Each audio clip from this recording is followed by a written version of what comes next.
Three Iowa-based religious scholars, Hector Avalos, Robert R. Cargill, and Kenneth Atkinson, penned an op-ed in a local paper this week, and they did something very complex. You know, it took a lot of time, a lot of effort.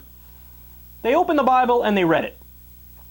And what they were looking for was marriage in the Bible. They wanted to find out exactly what biblical marriage is, if there's any support for the right-wing Christian fundamentalist movement that claims marriage is between one man and one woman, it's monogamy. And they found out that, it turns out biblical marriage isn't one man, one woman monogamy. Interesting. So they were looking for an answer to the question, what is biblical marriage then? And they found out, of course, what I've been saying on this show for years, polygamy. Polygamy is biblical marriage.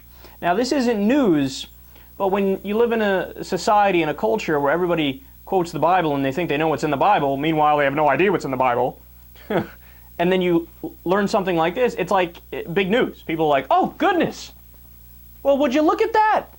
Turns out those ranting people with the God hates fag signs have no idea what they're talking about. Yeah, shocking.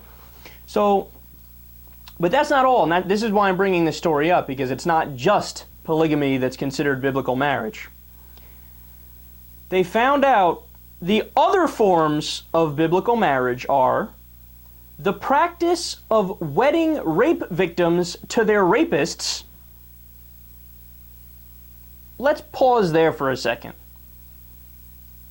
Can anybody really defend the Bible after that?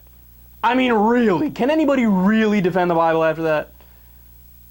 Oh, you got raped? That's nice. We'll set up the wedding for next Thursday. I mean, I'm not going to say anything more because I don't need to provide an argument. It's clear.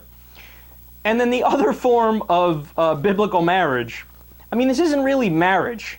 But they point this out and say, well, it's in there, and this is the other type of relationship they allude to, right? So there's polygamy, there's wedding people to the people who rape them, and there's self-induced castration and celibacy. What the fuck? Okay, I think after this story, it's beyond clear. The last book anybody should take their advice from is the Bible.